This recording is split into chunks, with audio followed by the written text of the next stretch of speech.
pour vous entraîner. Enregistrement numéro 1. Document 1. Pourquoi j'ai changé de métier? Bonjour à tous. Eh bien, comme chaque semaine, nous découvrons celles et ceux qui tentent de mieux vivre leur vie et viennent nous faire partager leur expérience. Alors aujourd'hui, nous accueillons Philippe, 41 ans, qui a changé sa vie en changeant de métier. Philippe, bonjour. Voilà, nous écoutons votre témoignage. Faites-nous partager votre expérience. Bonjour. Alors voilà, j'étais dans l'informatique depuis 10 ans. J'avais commencé tout en bas de l'échelle. Et j'avais gravi tous les échelons de la hiérarchie. Et je me suis retrouvé cadre supérieur dans une grosse entreprise, à un poste où j'étais payé à rien faire. Alors j'avais beaucoup d'avantages sociaux que je regrette un peu aujourd'hui. Des collègues très sympas, une ambiance de travail chaleureuse, mais franchement, je m'ennuyais à mourir. Et je suis parti du jour au lendemain sans rien prévoir pour l'avenir. Et ça s'est soldé par une dépression. Mais j'ai eu aucun regret. À côté de mon entreprise, j'avais entendu qu'un artisan recherchait des jeunes pour les former au métier de charpentier. Alors je me suis présenté. L'artisan a ri quand je lui ai donné mon âge et il m'a donné ma chance. Bien, donc vous voilà aujourd'hui devenu charpentier. Alors, qu'est-ce que cela vous a apporté et vous arrive-t-il de regretter votre ancienne situation ? Non, moi ce que j'aime c'est toucher le bois, travailler avec mes mains, être en équilibre sur les toits. Et avec ce métier, surtout ce que j'ai redécouvert, c'est un rapport à la réalité qui me manquait franchement. D'abord mes rapports avec les autres ont changé, parce que dans mon travail j'ai des relations plus vraies et plus saines avec mes collègues. Document 2. La vitamine C. C'est la vitamine dont nous avons tous besoin. La vitamine C revitalise, renforce nos défenses, préserve notre capital jeunesse, améliore notre activité cérébrale. La liste de ses bienfaits est longue et pourtant, nous n'en consommons pas assez. Pour en savoir plus, nous recevons aujourd'hui Françoise Batter, médecin, qui vient nous présenter les résultats de son enquête. Françoise Batter, bonjour et bienvenue sur le plateau de Questions Santé. Alors, votre enquête révèle que nous souffrons tous ou presque d'une carence en vitamine C. Quelles sont les conséquences pour l'organisme ? Eh bien, cette carence peut avoir de lourdes conséquences sur notre organisme et tout particulièrement en nous rendant plus vulnérables aux menaces de la vie quotidienne. Alors, des petits troubles comme un rhume ou une mauvaise grippe, mais peut-être des troubles plus graves, comme une cataracte ou certaines affections artérielles même. En fait, pour la santé de l'homme, la vitamine C est primordiale. Et comme on sait que l'homme ne la fabrique pas naturellement, eh bien, il est capital qu'il veille à satisfaire ses besoins en vitamine C. Et alors comment ? Est-ce qu'il faut consommer davantage de fruits et de légumes ? Ah ça, bien entendu, il faut consommer des fruits et des légumes colorés. Bon, c'est connu, le kiwi, le poivron, brocoli. C'est eux qui contiennent le plus de vitamine C naturelle. Ne pas oublier les agrumes à consommer dans la journée plutôt que le matin, en raison de leur acidité. Malheureusement, même en consommant une dizaine de fruits et de légumes par jour, l'apport en vitamine C ne sera pas comblé totalement. Impossible donc d'échapper aux compléments alimentaires pour atteindre les 500 mg de vitamine C à consommer obligatoirement par jour. Document 3. Le Sahara n'est pas le désert uniforme de notre imaginaire. CNRS Éditions nous le révèle avec plusieurs livres. Flore et végétation du Sahara nous fait découvrir un millier d'espèces. Ville du Sahara nous décrit un désert contemporain, principalement urbain, avec même une agglomération de 150 000 habitants. Et puis les dunes cachent un passé luxuriant. Le livre écrit il y a déjà 4 ans par Nicole Petimer, directeur de recherche émérite au CNRS, Sahara sous le sable des lacs, retrouve toute son actualité au moment où les États-Unis s'éveillent aux problèmes de changement climatique. Photo à l'appui, nous voici plongés dans une machine à remonter le temps. On est terrifié par l'incroyable variabilité du climat. Dans sa ronde autour du soleil, la Terre fait alterner le chaud et le froid. La dernière période glaciaire date d'il y a 18 000 ans. Il faisait plus froid qu'aujourd'hui de 4,5 degrés. Nous vivons depuis dans une phase intermédiaire, avec un pic de chaleur, 2 degrés de plus qu'aujourd'hui, il y a 8 000 ans.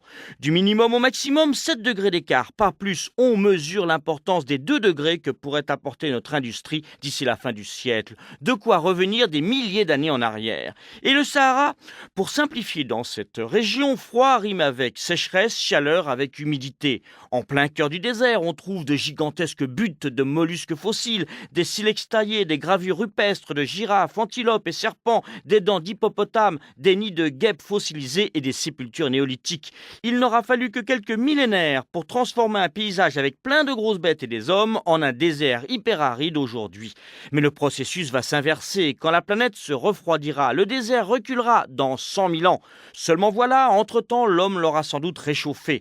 Avec Sahara, sous le sable des lacs, aux éditions du CNRS, Nicole Petimer se pose la question de l'avenir de son désert préféré. Le chercheur redevient citoyen pour demander aux politiques d'y veiller.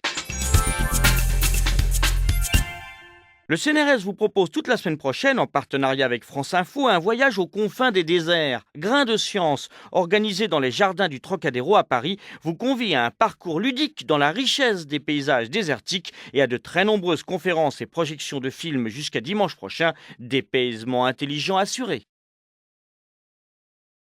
Document 4. Ardoisier de père en fils. Dites-moi, monsieur Beau, on se trouve où, là ?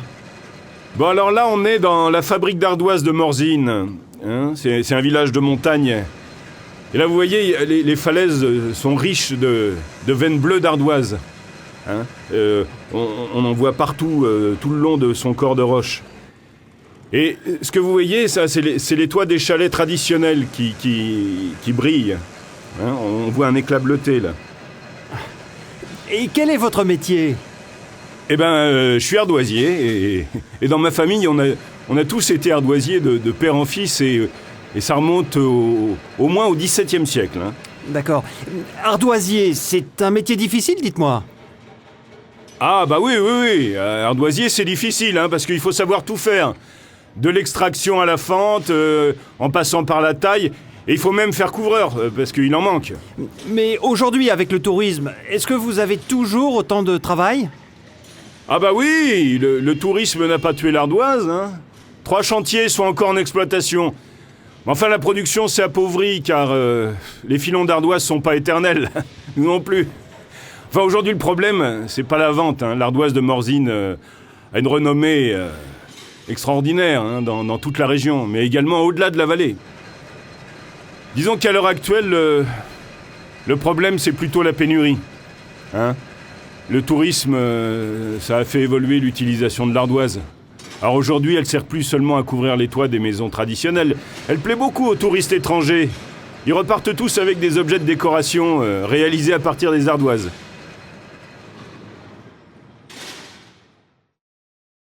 Document 5. Station en manque de neige. Tombera pas. Chaque année, des milliers de vacanciers scrutent le ciel pour répondre à cette question et s'assurer ou pas de pouvoir dévaler les pistes recouvertes d'or blanc.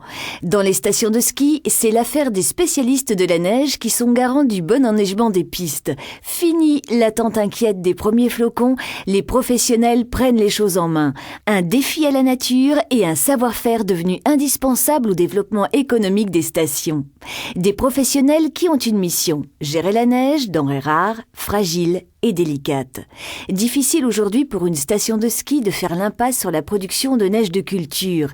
Il ne s'agit bien évidemment pas d'enneiger toutes les pistes de la station, mais de pourvoir les axes les plus fréquentés le plus longtemps possible, car la vie de la station en dépend. Sans neige, pas de skieurs, sans skieurs, pas de fréquentation dans les hôtels et restaurants, et par conséquent, un avenir sombre pour les stations de ski.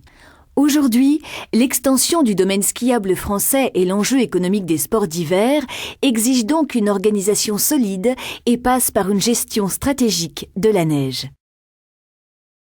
Enregistrement numéro 2. Pour ou contre la vaccination. Extrait 1. Mesdames, Messieurs, bonjour. Qu'il s'agisse du vaccin contre les maladies infantiles ou de celui contre la grippe, la vaccination a toujours divisé. Nous recevons aujourd'hui Françoise Friat, présidente de l'association des victimes du vaccin de l'hépatite B, et le professeur André Gutiérrez, chef du service des maladies infectieuses à l'hôpital Arnaud de Villeneuve de Montpellier.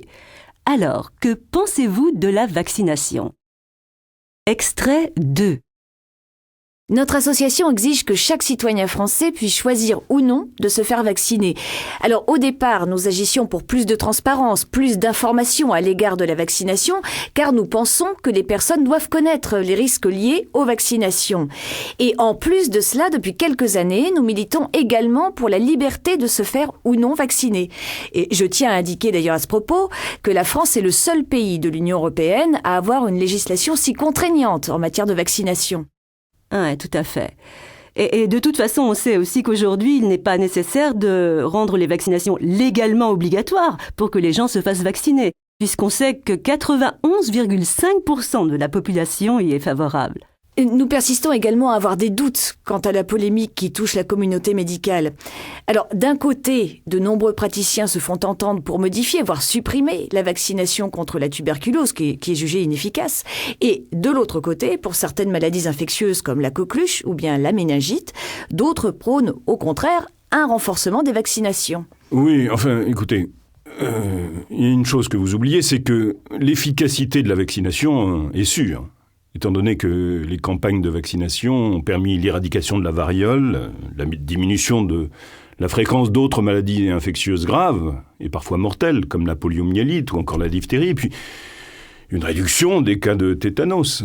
La vaccination permet non seulement une protection collective en diminuant la circulation des germes entre les individus, mais en plus, elle constitue un acte médical solidaire.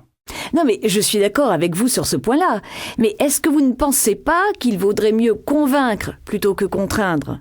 D'autre part, c'est en totale contradiction avec toutes les lois qui garantissent les libertés individuelles. Pourquoi est-ce qu'il n'existerait pas une objection de conscience qui permettrait de dire aux gens « Non, je ne veux pas être vacciné en toutes circonstances et pour des raisons personnelles ». Oui, non, mais je partage votre analyse. Un choix ne peut être fait, en effet, que s'il y a information. C'est le devoir des médecins, qui doivent donner une information claire, appropriée et, disons, exhaustive sur l'acte de vaccination.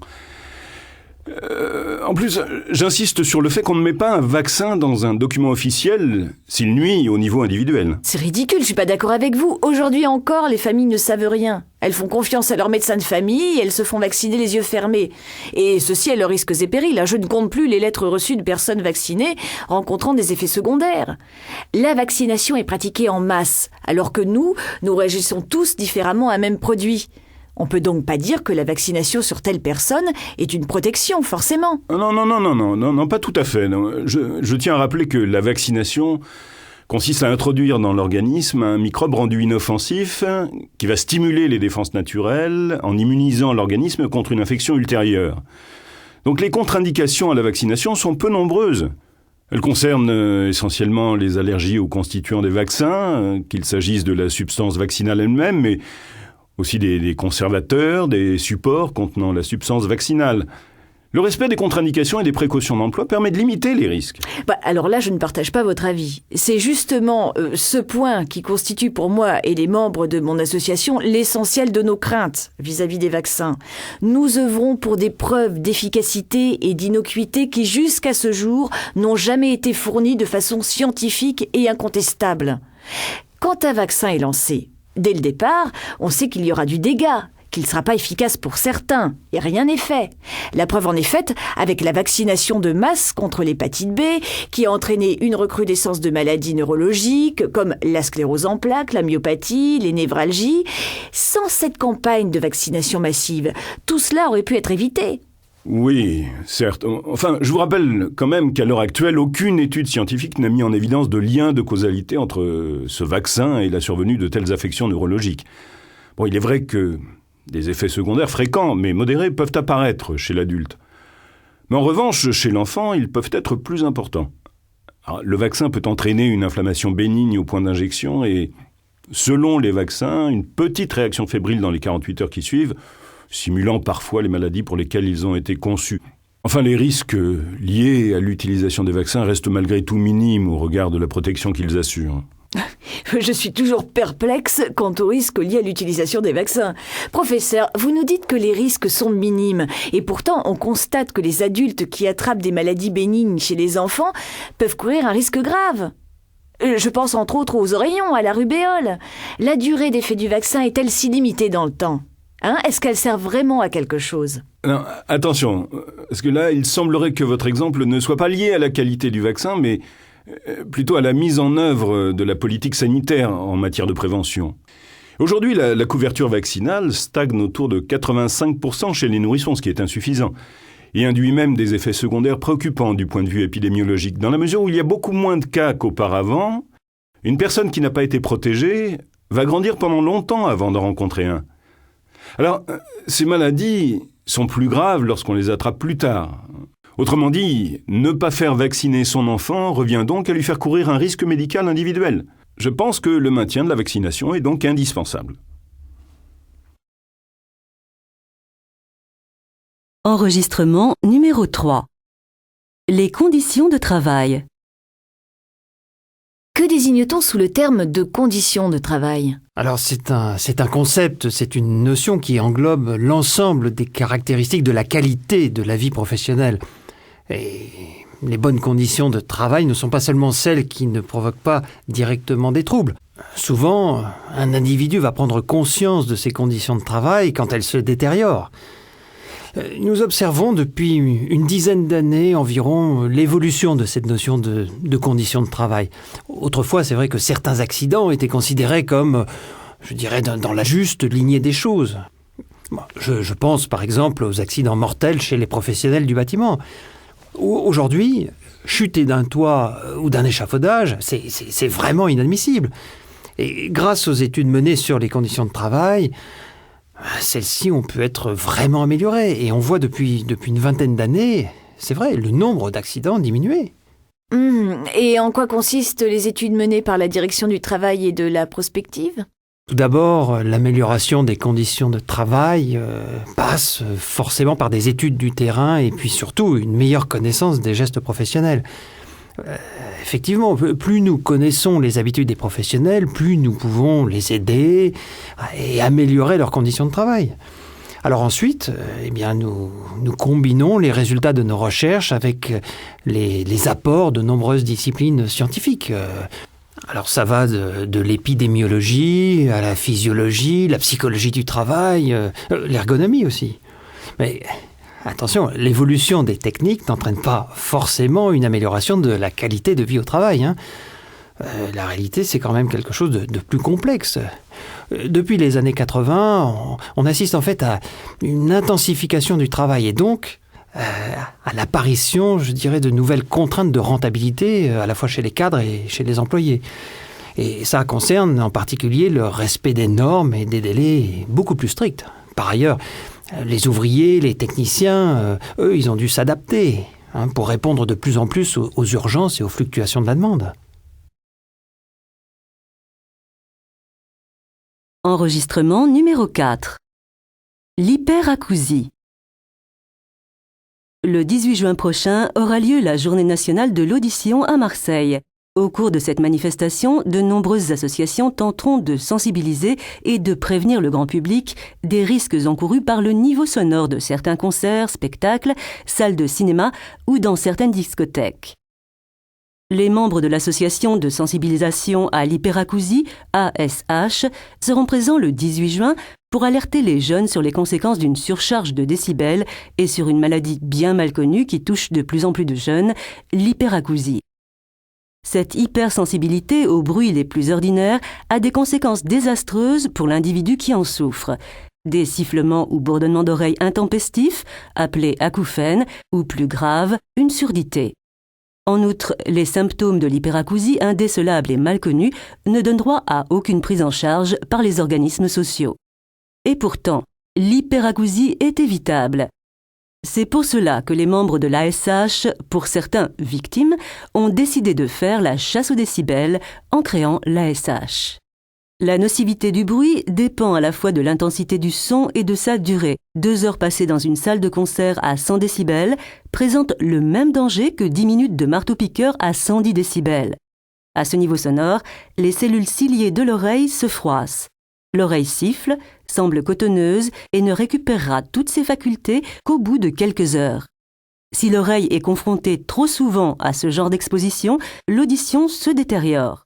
Une exposition longue et répétée à 90 décibels, comme dans un orchestre symphonique, peut par conséquent entraîner de graves dommages, allant parfois jusqu'à une surdité irréversible.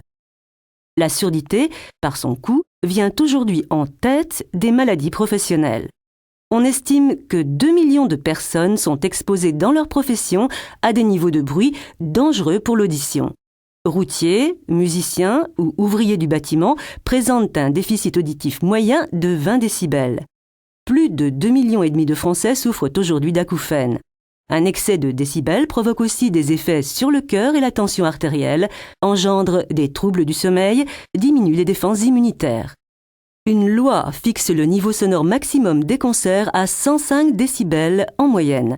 Et pourtant, cette limitation peut avoir des conséquences dangereuses pour l'oreille et l'organisme. 30 minutes d'exposition à 105 décibels peuvent provoquer un traumatisme auditif. L'association de sensibilisation à l'hyperacousie milite pour qu'une mise en garde systématique soit faite à l'entrée des lieux fréquentés par les jeunes pour les avertir des risques encourus. Enregistrement numéro 5. Counter-Strike.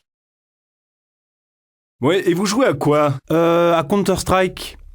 Il y a une équipe de gangsters face aux forces de l'ordre, donc c'est en fait les policiers qui doivent arrêter un groupe de malfaiteurs. Le principe, c'est au début, au fur et à mesure des parties, on gagne de l'argent et quand on a de l'argent, on peut s'acheter des équipements pour contre-attaquer les assauts des malfaiteurs. Alors au final, plus on a de l'argent et plus vite on pourra mettre nos adversaires derrière les barreaux, quoi. Enregistrement numéro 6. Les jeux en réseau. Bienvenue dans l'univers des hardcore gamers, autrement dit les accros du jeu vidéo en réseau. Jeux d'action, jeux de stratégie, jeux de rôle, ce sont les principaux thèmes sur lesquels ces joueurs s'affrontent. En France, le nombre de connexions aux plateformes sur Internet explose et le nombre de salles spécialisées se multiplie. Visitons donc le Linko, l'une des 300 salles françaises de jeux en réseau. Ce lieu est situé dans le 6e arrondissement à Paris et Benjamin Teller, l'un des co-gérants, a accepté d'être notre guide. Alors, on accueille ici entre 25-28 personnes. Au niveau matériel, c'est très simple. C'est à peu près 25 ordinateurs ils sont tous reliés entre eux. Ils sont connectés sur Internet. Et c'est sur ces ordinateurs que les joueurs vont jouer ensemble, que ce soit en coopératif ou les uns contre les autres. Voilà. Après, bien sûr, c'est aussi un lieu social. C'est important où ils viennent se retrouver pour jouer ensemble. Enregistrement numéro 7. La souveraineté nationale.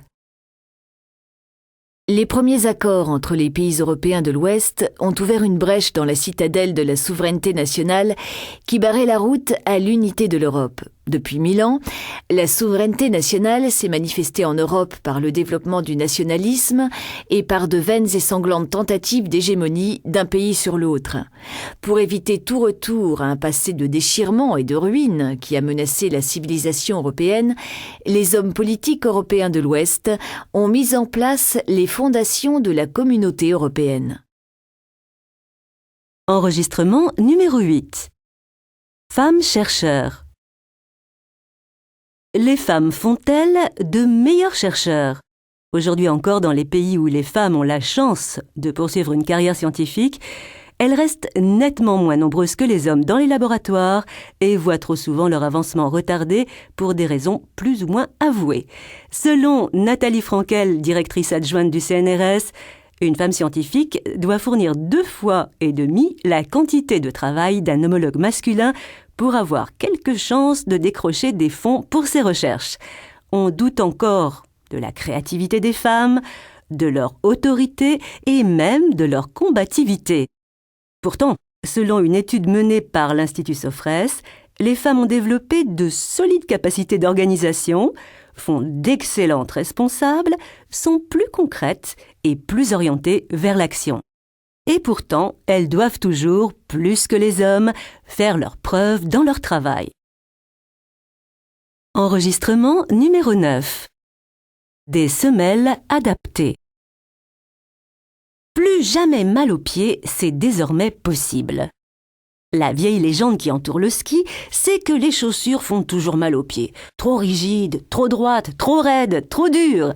Depuis peu, ce n'est plus qu'une vieille histoire.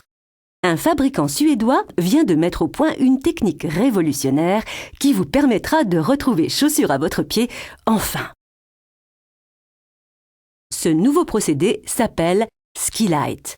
Vous le trouverez chez tous les spécialistes de sport de glisse qui sont désormais équipés pour prendre vos pieds en main et vous bâtir du sur-mesure. Les revendeurs agréés Skilite sont capables de faire de vos chaussures des premières classes. Comment ? Tout simplement en déposant dans le fond de vos propres chaussures des semelles spéciales thermoformées à la forme de vos pieds. Tout est équipable, vos vieilles chaussures ou celles que vous venez d'acheter.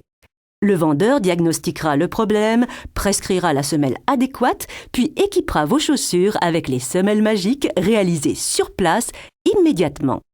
Rapide, efficace et surtout beaucoup plus de plaisir sur les pistes. Cette nouvelle technique est un service particulier qui vous permettra de faire un choix judicieux selon votre niveau de ski, la forme de votre pied et votre exigence. Voici donc une petite révolution, l'invention de la chaussure qui vous convient. Enregistrement numéro 10. Vie familiale, vie professionnelle. Sur notre antenne aujourd'hui, un reportage sur les difficultés rencontrées par les femmes pour concilier vie professionnelle et vie familiale à partir d'une enquête menée lors de la conférence européenne sur la famille qui a eu lieu le 15 février dernier à Oslo. Lors de cette conférence, les ministres européens représentés ont promis qu'un effort financier significatif serait porté à la création de structures de garde pour les enfants en bas âge, crèches, jardins d'enfants et haltes garderies. Alors, tiendront-ils leurs promesses ? En Europe, alors que près de 80% des femmes de 25 à 49 ans travaillent, seulement 9% des enfants de moins de 3 ans sont accueillis dans des structures de garde. Les femmes travaillent toujours davantage, n'interrompent plus leur activité à l'arrivée d'un enfant et revendiquent un accès aux carrières et aux responsabilités identiques à celui des hommes. Ce sont elles qui assurent 80% du travail domestique et les 2/3 des activités avec les enfants. De plus, la société évolue et les attentes des familles aussi. Elles souhaitent davantage de structures collectives et une plus grande souplesse dans leur fonctionnement. Les modes d'accueil doivent désormais prendre en compte les nouvelles contraintes de la vie économique pour les parents. Travail à mi-temps, stages ponctuels, horaires atypiques ou irréguliers, précarité professionnelle. Pour pouvoir continuer à travailler quand on a des enfants, il faut avoir d'une part une organisation très efficace, d'autre part des ressources. C'est sur cet ensemble de propositions d'évolution que se sont engagés les parlementaires. Une charte a été élaborée sur les actions à mener en priorité. Les pays européens se sont engagés à développer plusieurs axes. En premier lieu, le développement des services aux familles en légiférant sur le droit à la garde des jeunes enfants. Un second axe consistera à réfléchir sur une réorganisation du temps de travail, une révision des horaires de réunion ou la possibilité de commencer sa journée de travail plus tôt. Et enfin, un troisième axe sera développé. Il s'agira d'œuvrer pour une égalité entre hommes et femmes. C'est cet axe qui a engendré le plus de réticences. Pourtant, l'exemple des Suédois incite à la réflexion. En effet, en Suède et dans les pays du Nord, les féministes ont réussi à théoriser assez tôt, dans les années 70, la double nécessité pour les femmes de travailler et pour les hommes de s'impliquer dans la vie familiale. Cette charte européenne permettra, nous l'espérons, de réduire les difficultés rencontrées par les femmes qui concilient vie professionnelle et vie familiale, en levant les obstacles liés à la pénurie des offres de garde, aux horaires de travail non adaptés aux horaires des parents et aux coûts engendrés par les frais de garde. Enregistrement numéro 11. Le temps des scientifiques. Les scientifiques manipulent un temps qui n'a que peu à voir avec le nôtre. Les uns plongent dans les millisecondes pendant que les autres résonnent en millions d'années. Le géologue, lui, étudie la Terre, âge estimé 4,5 milliards d'années. Son temps de référence se mesure en milliards d'années. Les plus anciennes roches découvertes ont le bel âge de 3,9 milliards d'années. En arpentant les sols de notre planète, le géologue va donc découvrir les traces d'un passé très ancien. Changement d'échelle pour l'astronome. L'univers serait âgé d'une quinzaine de milliards d'années. L'astronome manipule un temps qui n'a vraiment rien à voir avec celui de notre quotidien.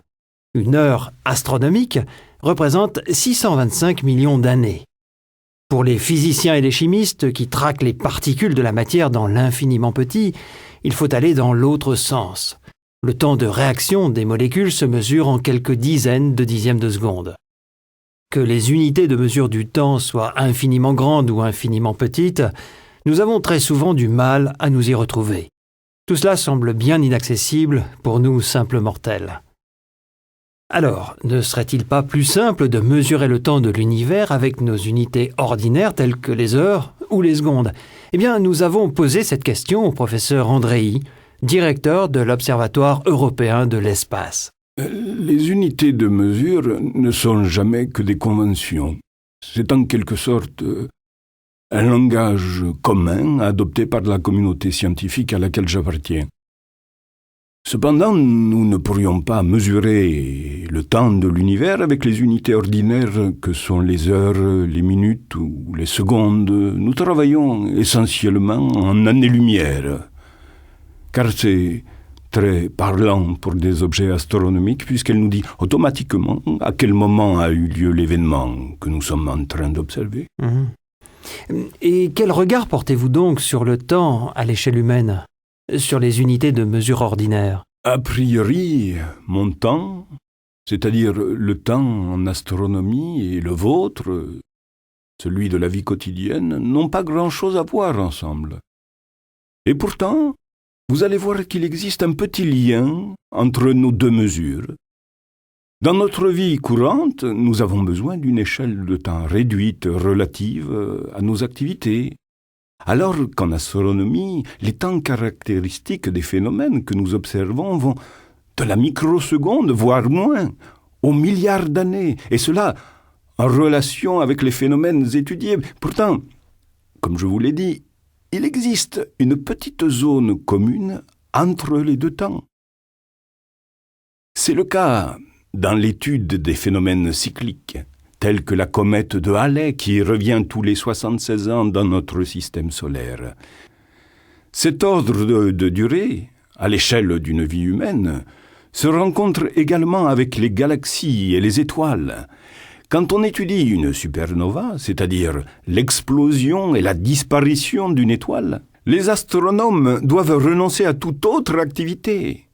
Ils sacrifient leurs vacances, car l'événement dure une centaine de jours, au cours desquels ils ne peuvent quitter leur télescope, car l'observation doit être de tous les instants. Enregistrement 12. Bonjour Nathalie Fontrelle. Bonjour. Vous êtes donc à la rédaction d'Inter, spécialiste des questions environnementales, et nous fêtons aujourd'hui les 30 ans du Conservatoire du Littoral.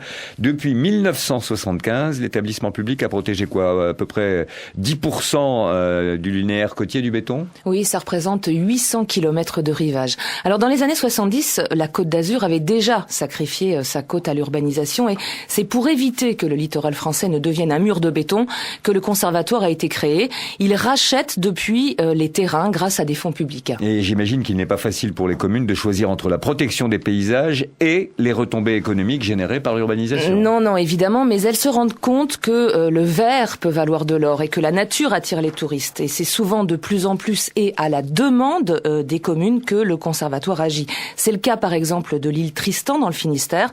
C'est en face de Douarnenez, une île auparavant privée, mais les propriétaires avaient du mal à financer son entretien. La mairie a appelé le conservatoire au secours. Monique Prévost est le maire de Douarnenez. Il y a de nombreux promoteurs qui se sont fait connaître et je pense qu'on aurait eu une résidence de luxe, des hôtels ou voilà. Quelque chose qui du coup était aussi un peu confisqué parce que l'avantage quand même de cette situation, c'est que l'île fait partie du patrimoine commun et que les douarnenistes y ont accès. Ils ont été très surpris les premières fois qu'on a fait des portes ouvertes parce que très peu de douarnenistes étaient venus sur l'île. Et il y a eu un engouement très fort. Et je pense que ça aussi c'est important, que cet espace qui est assez magique ne soit pas réservé à une élite, à un petit groupe de personnes. Et tous les terrains, Nathalie Fontrelle, acquis par le conservatoire sont effectivement ouverts au public. Et ils sont très fréquentés. Imaginez 30 millions de visiteurs par an. Ça devient d'ailleurs problématique parce que l'entretien coûte de plus en plus cher. Marie Bonnet est la directrice adjointe du Conservatoire du Littoral. On est aujourd'hui propriétaire de 75 000 hectares. On ambitionne d'avoir atteint plus de 200 000 hectares en 2050 et on a des travaux d'aménagement et de réhabilitation extrêmement importants sur ces terrains. Et ça relève de la responsabilité du conservatoire. Et bien évidemment, plus les surfaces détenues, plus le patrimoine du conservatoire s'étend, plus ces travaux d'aménagement coûtent et mobilisent notre budget. Aujourd'hui, sur un budget d'acquisition d'à peu près 18 millions d'euros, on en a 7 qui sont consacrés aux travaux d'aménagement. Mais justement, n'est-il pas dommage d'aménager des espaces sauvages ? Oui, sans doute, mais sinon le ver devient victime de son succès. Il faut donc recourir au génie écologique, comme il existe le génie civil. Il y a un exemple célèbre, c'est la Pointe du Raz. Denis Bredin est le délégué du Conservatoire du Littoral pour la Bretagne. Quand on acquiert des sites très dégradés, c'est le cas par exemple de la Pointe du Raz, bien évidemment on se doit de faire quelque chose. Il n'y avait plus du tout de végétation à la pointe, vous aviez un grand parking, vous aviez cité commerciale et tout autour, même plus un réseau de sentiers, vous n'avez plus de végétation, on avait la Roche-Mère à nu. Donc le choix a été de créer ex nihilo des sentiers pour que les gens soient quelque part guidés par le confort, pour éviter d'avoir envie d'aller en dehors de ce sentier. Un phénomène très simple, c'est quand vous êtes sur un sentier avec des flaques d'eau, vous évitez la flaque d'eau. Si votre sentier n'est pas bien drainé, petit à petit, vous n'avez pas un sentier d'1,50 m de large, mais 3 mètres, 4 mètres et ainsi de suite. Donc tout ça, ça fait partie du savoir-faire qu'il a fallu acquérir, comment traiter les passages d'eau pour avoir des sentiers qui soient confortables et qui évite que les gens n'aient la nécessité d'en sortir. Bien évidemment, il y a une certaine artificialisation. Mais le constat, c'est qu'actuellement, depuis 10-15 ans, avec une fréquentation qui a augmenté sur le littoral 2, 3, 4, voire 5 fois dans certains secteurs, en termes de nombre de personnes, vous avez des sites en meilleur état qui accueillent plus de personnes. Et comment le conservatoire finance-t-il la protection du littoral et l'accueil du public ? Un budget est voté tous les ans par le Parlement, un budget qui n'est pas toujours d'ailleurs à la hauteur des enjeux. Les dons, vous pouvez donner de l'argent, vous pouvez léguer des sites.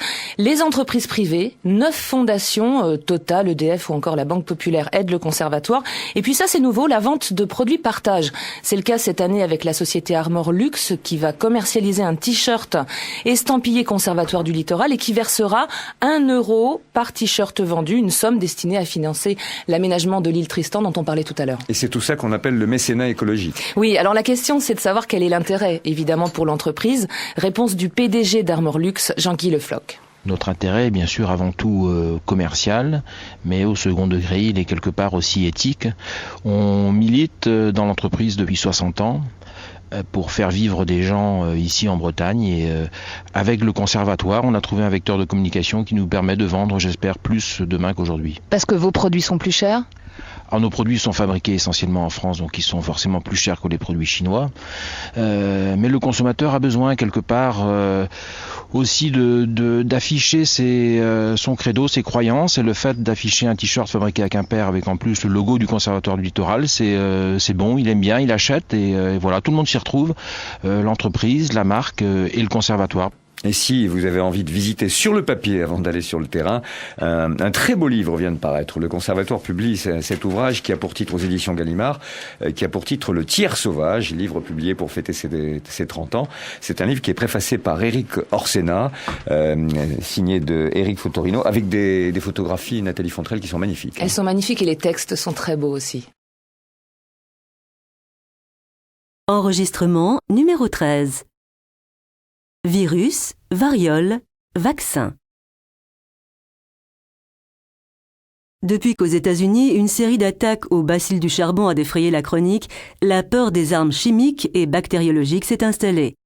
L'anthrax, on en a beaucoup entendu parler, cette maladie du charbon provoquée par Bacillus anthracis doit son nom à l'aspect noirâtre des lésions et des croûtes qui apparaissent sur la peau. Ce qui effraie dans l'anthrax, c'est qu'au bout d'une quinzaine de jours, la maladie évolue vers une véritable détresse respiratoire qui entraîne le plus souvent la mort. Les armes chimiques. On le sait aujourd'hui, un petit groupe de personnes, voire un homme seul, ayant les connaissances nécessaires, peut fabriquer des armes chimiques, gaz moutarde, cyclone B ou gaz sarin. S'agissant des armes biologiques, les plus à craindre sont l'anthrax, dont on vient de parler, le virus Ebola, le bacille de la peste pulmonaire et le virus de la variole. Alors il faut bien savoir que le caractère particulièrement contagieux de la variole en fait une arme redoutable et efficace. Selon le biophysicien Stephen Block de Stanford en Californie, je cite, « Il suffit qu'on dissémine le virus dans le système d'aération d'un vol international où l'air recyclé infecterait de très nombreux passagers pour que ceux-ci partent à leur tour infecter les personnes au sol. » Ian Simpson, bienvenue. Vous entendez tout ce qui se dit depuis quelque temps sur la variole, n'est-ce pas ? On peut avec raison se demander si cette maladie est vraiment bien morte. Votre avis est bien entendu celui de l'Organisation mondiale de la santé. Oh, c'est très difficile à dire parce que on n'a pas vu un cas de variole depuis les années 70 et en 80, l'OMS a déclaré que la variole, comme vous dites, est morte. Alors, il existe la variole seulement dans les laboratoires. Il y a 2 laboratoires de référence, un en Russie et l'autre aux États-Unis, à Atlanta. Là-bas, la variole existe dans des conditions de sécurité, dans des conditions très surveillées. Il y a des recherches scientifiques sur la variole. Mais ça ne veut pas dire qu'il y a des cas de variole, parce qu'on ne l'a pas vu depuis plus de 20 années. Alors, Monsieur Simpson, le 25 mai 1999, la 52e assemblée de l'OMS renvoyait à 2002, et nous sommes en 2002, les questions relatives à la destruction des derniers stocks du virus de la variole existant dans le monde. Alors, où en est-on aujourd'hui de cette destruction ? Elle a été discutée en mai à l'assemblée de l'OMS et les pays membres ont décidé qu'il fallait encore la repousser pour quelques années. Il n'y a pas encore de nouvelles dates pour la destruction des stocks, mais ils ont décidé qu'en 2005, il y aurait un débat, un rapport sur les progrès faits dans les recherches scientifiques. Et si on est arrivé au bout des recherches, l'Assemblée dira s'il faut détruire tous les stocks. Mais pour le moment, les recherches scientifiques produisent des résultats très intéressants, vraiment très importants. On ne veut absolument pas les arrêter. Oui, mais justement, il y a une question qui se pose et qui continue d'être posée. Là, vous venez d'y répondre un peu. Pourquoi stocker un virus aussi dangereux pour l'espèce humaine alors que l'éradication officielle date déjà du 8 mai 1980 ? Mais simplement parce qu'il y a des méthodes de recherche au niveau génétique, par exemple, qu'on peut utiliser pour mieux comprendre un tel virus. Et aussi, on peut comprendre d'autres virus de la même famille, parce que pendant des années, des dizaines d'années, on a fait beaucoup de recherches sur la variole. Il y a un énorme taux de recherche. Et on peut en profiter pour mieux comprendre les autres virus de la même famille, pour mieux agir contre. Par exemple, le monkeypox et autres maladies de la famille pox. Oui, variole en anglais se dit smallpox, c'est ça. Alors, Monsieur Simpson, la crainte exprimée aujourd'hui par les Américains et les autres pays de voir le virus se propager ne vient-elle pas de l'idée que les États-Unis et l'URSS ne seraient plus les seuls détenteurs du virus de la variole ? Oh, nous ne sommes pas du tout naïfs. Il y a eu des rapports dans les années 80 qu'il y a d'autres pays qui ont un stock du virus. On ne peut pas le confirmer, mais ce rapport existe évidemment, surtout au niveau de la Russie. Il y a un homme qui était le directeur adjoint du programme biologique en Russie qui est allé aux États-Unis. Il a écrit un livre dans lequel il dit que la variole s'est échappée du laboratoire et qu'il existe dans d'autres pays. Mais nous, on ne peut pas le confirmer. On ne l'a jamais vu ailleurs depuis que les stocks ont été envoyés aux États-Unis, en Russie et dans les années 90, on a simplement demandé aux pays s'ils avaient encore des stocks de la variole et nous n'avons pas eu d'autres réponses positives. Bien sûr, ça ne veut pas dire que de tels stocks n'existent pas ailleurs. Encore une question avant de vous laisser partir, Monsieur Simpson. Nous savons que les Américains se sont fait livrer plus de 200 millions de doses de vaccins au cas où le bioterrorisme frapperait. Mais ne vaudrait-il pas mieux souhaiter un statu quo ?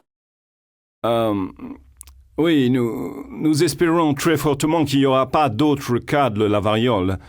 La directrice générale de l'OMS dit qu'il s'agirait d'un affront à l'humanité de faire comme ça, mais bien sûr, les pays qui se sentent confrontés par la possibilité d'une attaque utilisant les armes biologiques doivent se préparer, ils doivent stocker du vaccin, parce que s'il y a une attaque utilisant la variole, la réponse sera d'utiliser le vaccin, parce que le vaccin contre la variole peut être utilisé 3, 4 ou même 5 jours après l'exposition à la variole.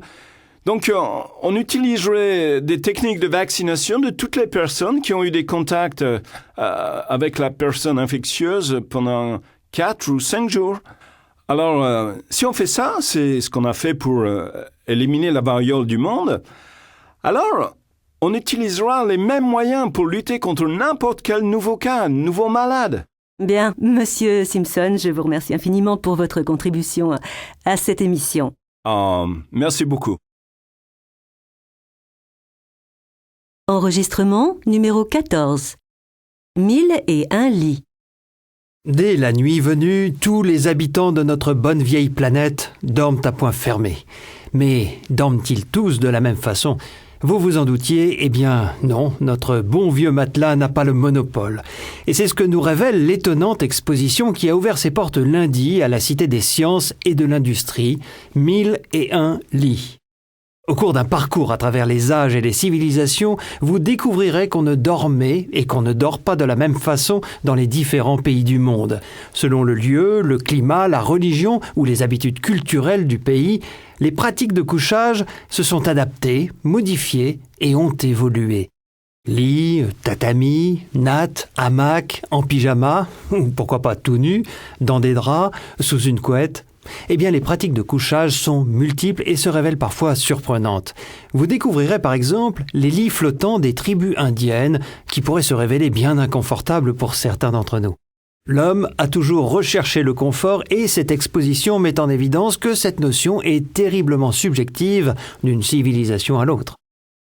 L'exposition débute par une reconstitution des couchages des hommes préhistoriques dans les cavernes, permise grâce aux découvertes des archéologues qui ont retrouvé ce que l'on appelle des empreintes en creux, autrement dit des affaissements dans la roche. On peut ainsi se rendre compte que ces hommes dormaient couchés, à même le sol sur la pierre. Le choix de s'allonger le plus confortablement possible existe donc depuis la nuit des temps. Se coucher relève bien d'un apprentissage, d'une technique, car nous ne nous couchons pas par hasard. On nous a appris à nous coucher. C'est toute une éducation au sommeil. En France, selon les années, les modes de couchage ont évolué. On se remémore des souvenirs quand on revoit certaines photos des années 50, où l'on dormait sur le dos, le corps étendu sous des draps bien bordés. Et puis, il y a eu cet énorme chamboulement dans les années 70, où nos manières de dormir sont devenues beaucoup plus libres. Ceci s'illustre avec des photos et des mises en scène où l'on voit des lits recouverts de couettes moelleuses. Ces dernières ont permis aux Français de dormir à la nordique, c'est-à-dire sur le ventre et souvent sans vêtements. En proposant une carte géographique des façons de dormir en Occident, l'exposition retrace l'évolution des lieux de couchage à travers les époques et les pays. Cette carte nous fait découvrir quantité de pratiques. Certains dorment dans un lit, d'autres sur un tatami, sur une natte ou suspendus dans un hamac. Certains encore utilisent un oreiller, d'autres un traversin et d'autres rien de tout cela. Multitude de pratiques liées à notre éducation, à notre culture, voire à notre religion. Selon les sociétés, les choix de couchage sont très différents, mais toutes ces pratiques ont une histoire. Nous apprenons par exemple que l'utilisation des draps par les Méditerranéens est liée à la domestication du lin qui a permis de les fabriquer. Depuis presque toujours, les familles méditerranéennes se couchent dans des chambres non chauffées, leurs lits bordés et recouverts de couvertures. Cette pratique perdure. Aujourd'hui encore, il est d'usage de ne point chauffer les chambres à coucher et d'augmenter le nombre de couvertures en fonction de la fraîcheur de la pièce. La visite se poursuit et nous découvrons une toute autre façon de procéder. Les sociétés scandinaves, nordiques ont fait quant à elles un choix complètement différent.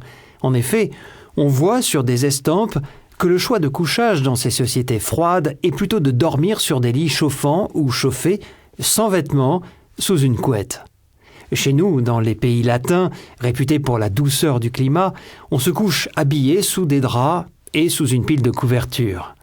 Tandis que dans les pays froids, on a tendance à chauffer très fort l'intérieur des maisons, à se déshabiller quand on entre pour se réchauffer vraiment et à dormir nu sous une couette. Paradoxal, non ?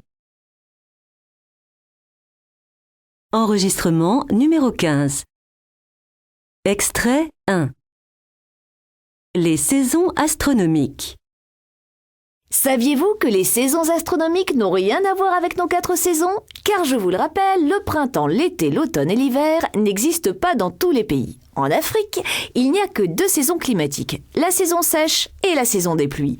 Pour être plus précis, on peut dire que la notion de saison climatique dépend de la latitude à laquelle on se trouve.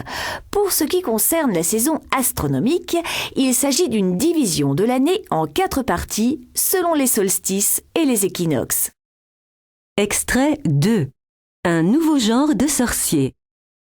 Oh bah tiens, j'ai rencontré un genre de sorcier, tu vois, qui peut te faire devenir milliardaire. Faut juste lui donner 200 € un soir de pleine lune. Oui, et moi je connais un conseiller info-énergie qui m'a démontré qu'en installant une nouvelle chaudière, on pouvait économiser jusqu'à 30% de sa facture de chauffage.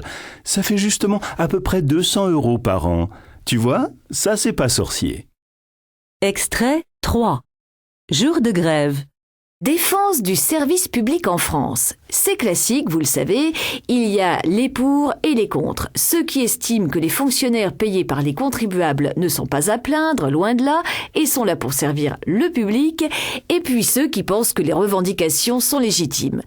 Quelques réflexions recueillies hier dans les rues de Paris par Brunissant de Zourdan. C'est une bonne chose qu'ils fassent la grève. C'est vrai, faut pas se laisser faire, quoi. Bon, c'est vrai qu'après, c'est sûr que pour...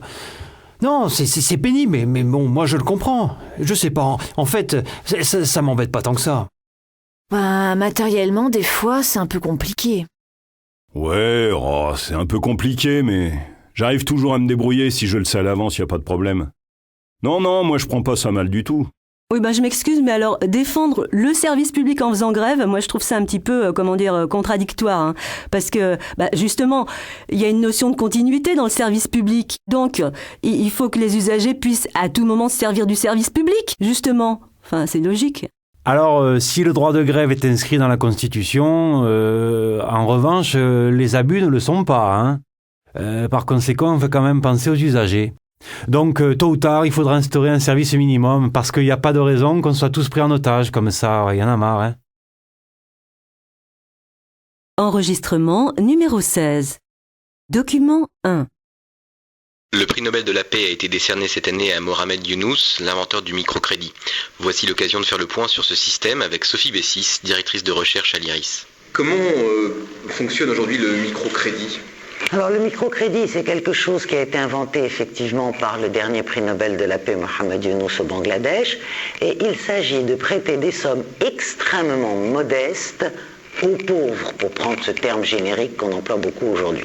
Les sommes peuvent être extrêmement modestes, ça peut être 5 €, 10 €, 20 €, et avec lesquelles il est possible, disons, d'élaborer des stratégies de survie pour sortir de la pauvreté. Le microcrédit a commencé au Bangladesh avec la création de la Grameen Bank par Mohamed Younous, et aujourd'hui c'est une des formes les plus répandues dans le monde d'aide, entre guillemets, à la sortie de la très grande pauvreté. C'est-à-dire que cette expérience de microcrédit bangladeshi a fait école aujourd'hui partout dans le monde, en Afrique subsaharienne notamment, où la grande pauvreté est très importante. Donc ce petit crédit est remboursé à une échéance assez rapide et réservé à des gens qui n'ont pas la possibilité d'accéder au crédit bancaire parce qu'ils ne possèdent aucune garantie qui est demandée par le crédit bancaire classique, et lequel crédit bancaire classique évidemment ne prête pas des sommes aussi modestes.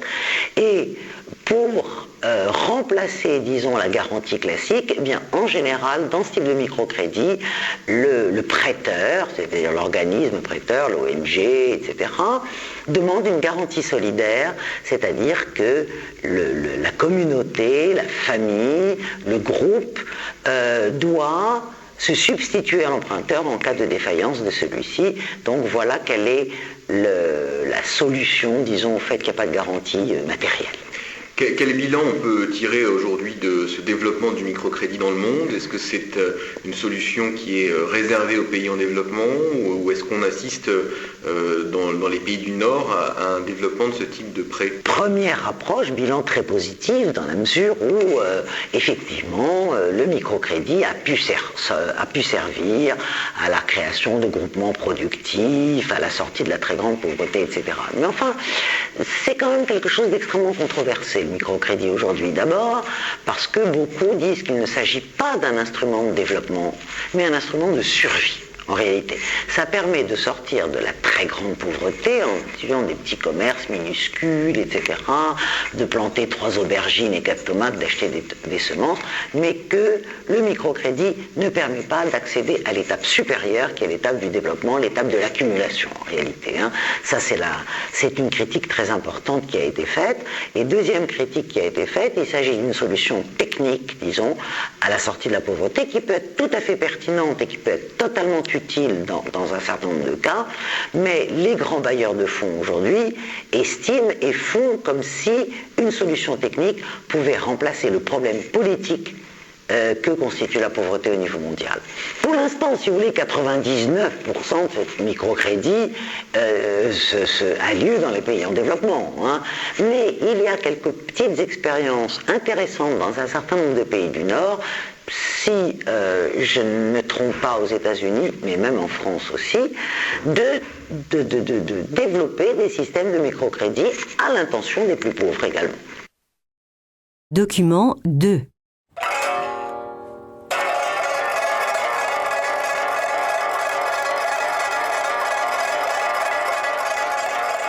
Le divan de Monsieur Rouault. Histoire du premier psychanalyste chinois.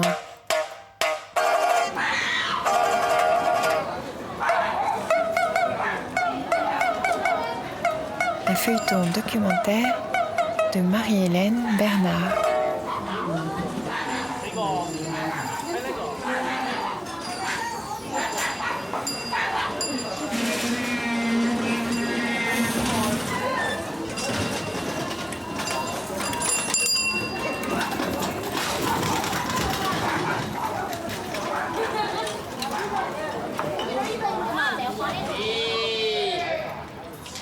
Premier épisode, où l'on retourne avec Datong Rouault sur les lieux de son enfance.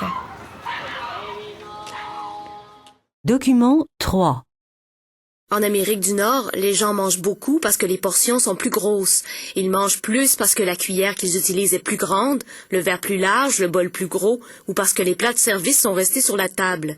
Le docteur Jean-Patrice Baillargeon est endocrinologue à l'Université de Sherbrooke. La satiété, c'est pas quelque chose qui est bien fixé dans la tête des individus. Ils savent pas exactement quand est-ce s'arrêter. Donc, plus on de la nourriture, plus ils vont manger. Une des études qu'il confirme, c'est celle de Brian Wansink, chercheur au laboratoire alimentaire de l'Université Cornell, dans l'État de New York. Elle a d'ailleurs incité des compagnies alimentaires à proposer de plus petites portions, de 100 calories chacune. Mais pour combattre l'obésité et le diabète, encore faut-il bouger, et bien souvent, nos villes nous en empêchent. Avi Friedman est professeur d'urbanisme à l'Université McGill. Vous allez dans tous les quartiers, nouveaux quartiers de Toronto, vous regardez qu'il y a toujours le même type de banlieue. Ça veut dire vous êtes très loin d'une place à jouer, il n'y a pas possibilité d'acheter dans une distance de marche, à aller acheter les pains et les journaux. Il reproche au zonage d'interdire les commerces dans les zones résidentielles qui pourtant favoriseraient la mobilité. Mais M. Friedman estime qu'il faudra encore une génération avant que le zonage ne le permette. Anne Quirion, Radio-Canada, Toronto. Document 4. Bienvenue pour notre rendez-vous scientifique hebdomadaire, avec cette semaine une question qui touche également à l'univers des médias. Le documentaire scientifique doit-il obligatoirement être objectif ? La science était jusqu'ici peu présente, aussi bien sur le petit que sur le grand écran. Cependant, depuis quelques années, de nombreuses chaînes accordent une place de plus en plus importante aux documentaires traitant de sujets scientifiques. On a pu observer de véritables succès d'audience avec des productions sur les origines de l'homme comme Le Temps des mammouths ou encore L'Odyssée de l'Homo sapiens de Jacques Humry. Au cinéma également, les films animaliers attirent de plus en plus de monde. Le film de Luc Jacquet, La Marche de l'Empereur, sorti en janvier 2005, a ainsi connu un succès mondial avec près de 2 millions d'entrées en France et plus de 8 millions aux États-Unis. La science s'ouvre donc au grand public, mais à quel prix ? Quelques-unes de ces productions ont été vivement critiquées par certains spécialistes. La mise en scène de connaissances scientifiques ne va pas s'en poser problème. En effet, il est parfois tentant de transformer légèrement la réalité scientifique afin de rendre le scénario plus marquant, les explications plus faciles à comprendre ou les scènes plus spectaculaires. Et si certains documentaires se caractérisent par leur sérieux, d'autres frôlent en revanche la caricature de la réalité scientifique. Le docu-fiction, genre télévisuel hybride très en vogue, qui mêle documents d'archives et reconstitutions fictives, aurait tout particulièrement tendance à favoriser cette dérive. La science semble alors utilisée comme prétexte pour produire des films hauts en spectacle avec de gros budgets, et ce, malgré la caution de chercheurs renommés. Le résultat peut laisser parfois songeur. Cette volonté de captiver l'attention du plus large public, et en particulier des jeunes, peut conduire à une vulgarisation dangereuse avec son lot d'imprécisions, voire de déformations. Dans certains cas, ces productions nuisent à l'image de la science plus qu'elles ne la servent. Le Temps des mammouths ou encore L'Odyssée de l'Homo sapiens regorgent par exemple de simplifications utiles au niveau pédagogique, mais très contestables du point de vue scientifique. Un autre documentaire intitulé Homo sapiens, une brève histoire de l'humanité de Thomas Nagati a également provoqué une levée de boucliers chez bon nombre de spectateurs et de spécialistes qui ont vu dans cette réalisation une défense indirecte de théories néo-créationnistes. Le but premier du documentaire scientifique, traité ou non sous la forme d'un docu-fiction, est-il de vulgariser les découvertes scientifiques ou s'agit-il au contraire, pour le réalisateur, de créer une œuvre personnelle qui peut alors s'éloigner quelque peu d'une réalité scientifique souvent complexe et contradictoire ? Comment, dans ce cas, le public de profanes à qui s'adressent ces productions peut-il faire la part entre des faits validés par la communauté scientifique et la création cinématographique ? À vouloir trop simplifier la science pour la rendre accessible, ne la déforme-t-on pas ? C'est donc de ces questions que nous allons aujourd'hui débattre dans notre émission avec nos invités, Jean-Pierre Tillier, Hervé Gaillic et Thomas Nagati. Jean-Pierre Tillier est documentariste, directeur de la société de production Eurofilm et président du Festival du documentaire scientifique Paris Science, qui se déroule actuellement dans le cadre de la Fête de la Science au Jardin des Plantes, au Muséum d'Histoire Naturelle de Paris.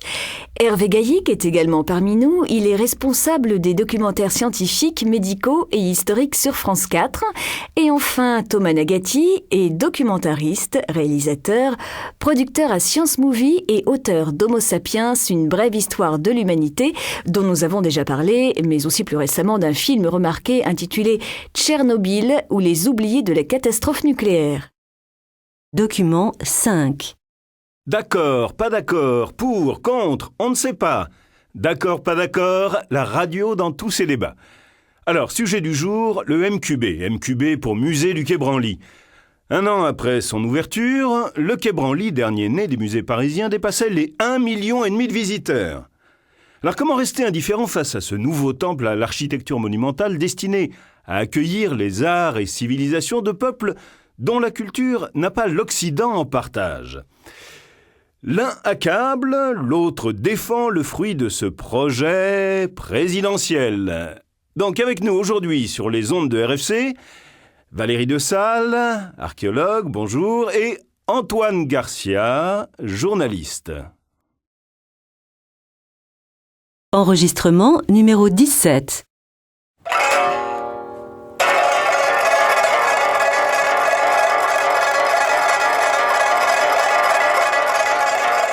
Le divan de Monsieur Rouault. Histoire du premier psychanalyste chinois.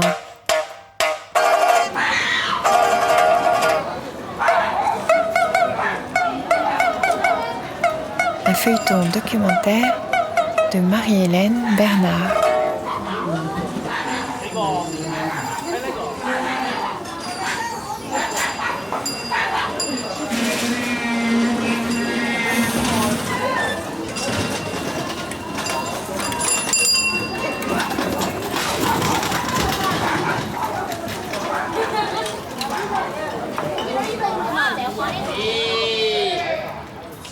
Premier épisode où l'on retourne avec Datong Rouault sur les lieux de son enfance.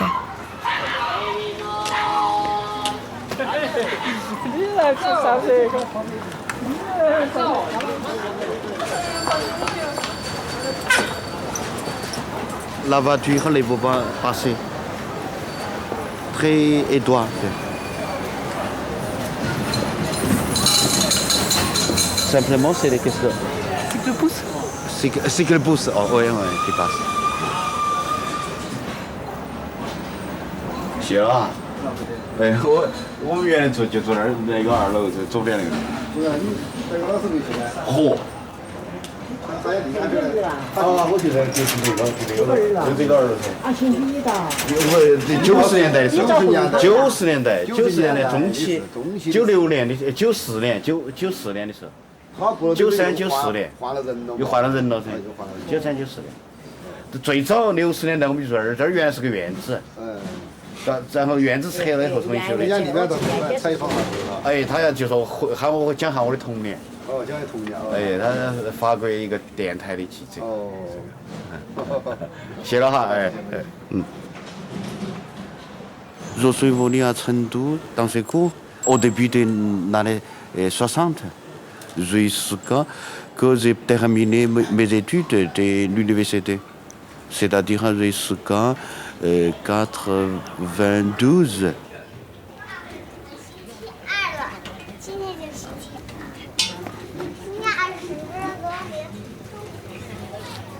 Chaque famille qui a une ou bien 2 pièces.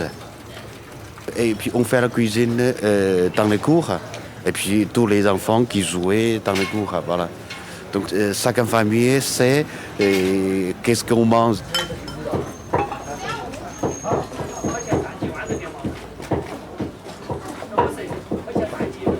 Pour se laver, il y a un robinet commun.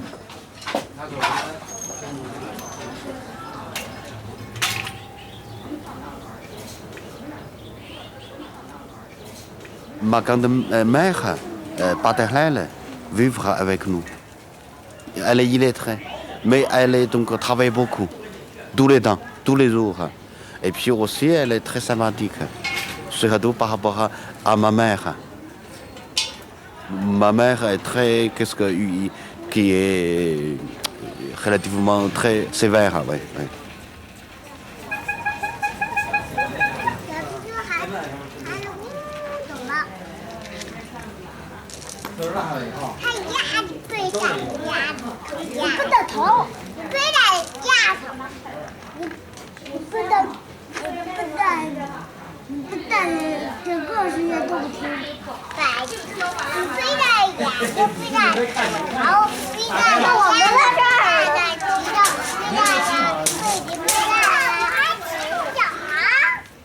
Dans les fêtes, on peut manger du viande, mais quotidiennement, on ne peut pas manger parce qu'on n'a pas assez de viande. À cette époque, on n'a que 150 grammes de viande par mois pour une personne. Donc c'est pas beaucoup, c'est-à-dire en général on mangeait une fois de viande par semaine. En général c'est comme ça.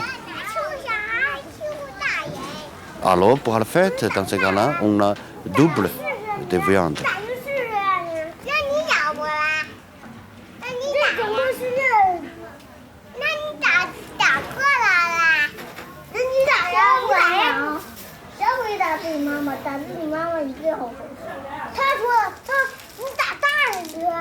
Et puis aussi, on peut avoir des nouveaux vêtements. Et aussi un petit, par exemple, gâteau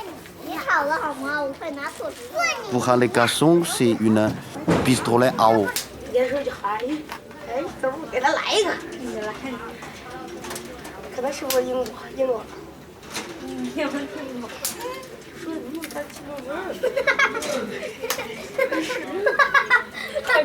Qu'est-ce que vous aviez comme jouet?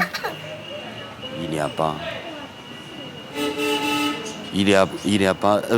Pour les petites filles, donc il y a un petit jouet, des pépés. Des poupées? Des poupées, voilà, petites poupées comme ça. Simple. Pour les garçons, non, très rare. Même donc je n'ai pas une petite voiture, mais je n'ai pas.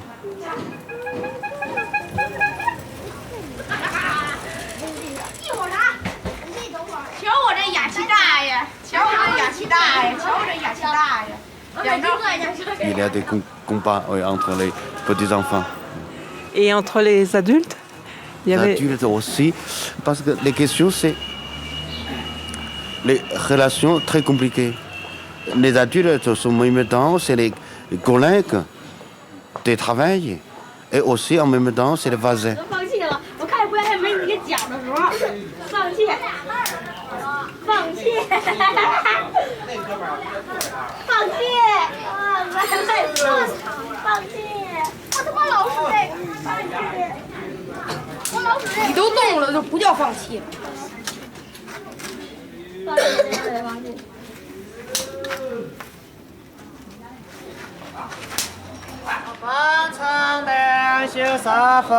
Mais voici qu'approche la révolution culturelle. Que va-t-il se passer?